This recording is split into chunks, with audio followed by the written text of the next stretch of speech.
Okay then guys, Monday the 10th of March, seedling update, and I've taken a few things out of the greenhouse just to have a quick dose of rain because it is spitting.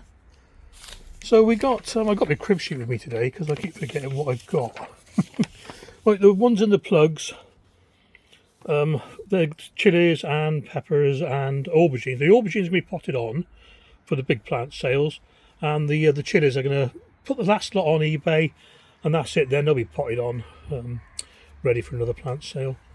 In the agri-land at the back there, we have Elsa Craig and Red Flash. They got to go out pretty soon.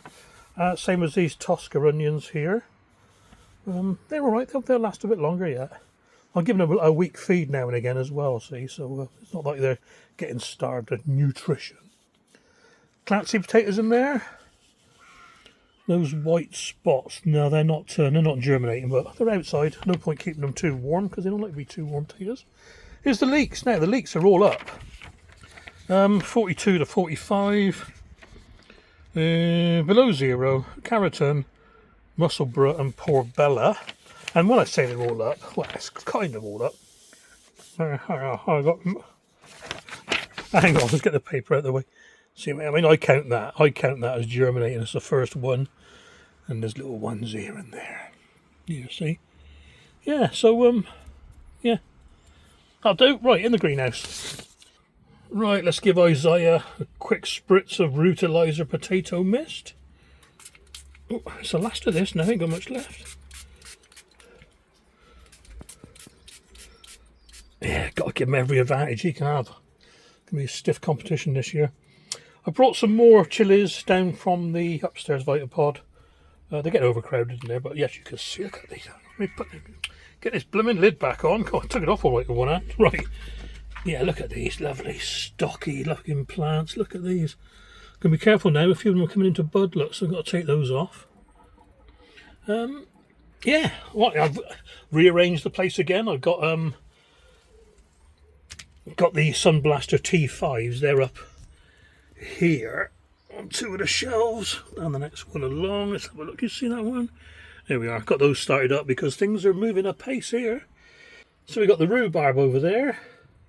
We have 34 and 46. 34, and that's the shallot matador. 46 is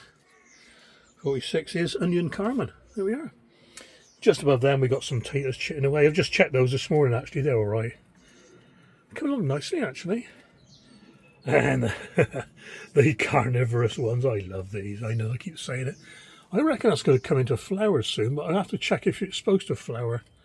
It might take all the energy away, you know. So, below those we got, let me see now. I got a feeling that's horseradish. 36, yeah, horseradish. Let's put that there a minute. Horseradish. Matador shallots, and that's got to be the other shallot, which is Zabrun. Yeah. Loads of geraniums over there, which you may have seen the other day. And some more rhubarb up there. Potatoes along the top. Getting into the last of my onions now as well. Who has ever said that red onions don't store? I mean, they are rock solid. I've had those since I picked them in, oh, I don't know, October. They've been in the greenhouse, so they do store. Right, let's move this unused light. I'll be being used. Yeah, I'll be plugging that in soon. That goes up here actually, where the potatoes are. But I don't want them sat too high, and I don't want the heat from it to touch the potatoes. Oh, missed that one, silly bitty. Right, yeah. So then here we got 3 lots of cauliflower. Yeah, I couldn't think of the word then. Where we got Dexter, Boris, and Sicilian Violet, and that is just starting over at the back there. Nothing from the giant Prague celeriac yet. Nothing from. No, I thought I saw one germinate there. These are the Cape gooseberries. Nia's blend of sunflowers there. Look at them. They're shooting up lovely. And, no, yeah, they're just shooting now as well. They are Fletcher's white onions, and sadly, a slug got my oyster leaf plant. I left that in here just to show you. Bloody things, I know. So you may notice a few places there's a couple of little blue pellets scattered around. I can't find them. They could be anywhere in here. Hiding behind a controller or under a pot, anything, you know what I mean? So, yeah. And in fact, I've not found a dead one yet, so I think it must just do just one slug. Okay then, guys. Gonna nip upstairs in a minute. I'm waiting for a delivery. If the delivery comes, we'll film it. If it doesn't come, oh, whatever. And as if by magic, the Amazon man just turned up. That is so spooky, because I just went on the computer to see when it was due, and it said, your delivery is 2 stops away. So here it is. Right, here we are then. This is for the upstairs Vitopod.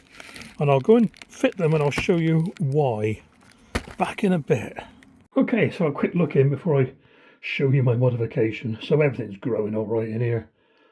Chilies, peppers, and more baby ones down there. So, cool. And I'll tell you what, look at these variegated ones. Look at that. Look at that. Fantastic. Right, I'm going to take all these out and I'll show you my mod. Right, so here's the Vitopod empty. Bit of a mess, but it's just dirt. Now, what I've been finding is I'm getting hot spots. Now, this is one of the old Vitopods. I'm not sure how the heating element works in these. I'm sure, I don't know, I'm just guessing. I think there may be 4 heaters in the base, something like that. I don't know. But certain pots, they're getting too hot. So what I've done in the past, I've put horticultural grit in, I've tried sand. Trouble with those is they get a bit algae, get covered in algae. So what I've done here, I've put like a wicking mat in. But this, it doesn't help a lot. But the idea of the wicking mat really was when watering, you spill and this soaks it up rather than sort of puddling to one side, because it's not level, not level at all. It stops it puddling. So what I found on Amazon, and being a fish enthusiast, I found this mesh.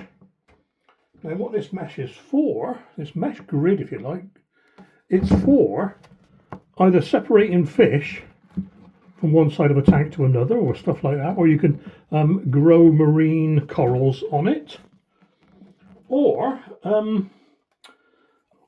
for making an under gravel filter. Now, I think and it's too big, but I think they will keep the plants, let's get one quickly, off the base a little bit. And so they'll still get warm, but it'll be more akin to melting chocolate in a bain-marie rather than burning chocolate in the base of a pan.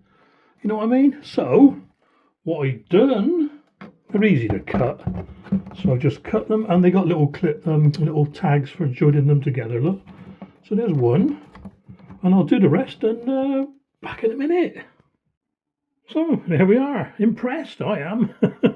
I've joined them together that way, but not that way, just so I can make it easier to move things around if I want to take it out or something for cleaning, heaven forbid, but you never know. So all you do now is put them all back in. Here we go then.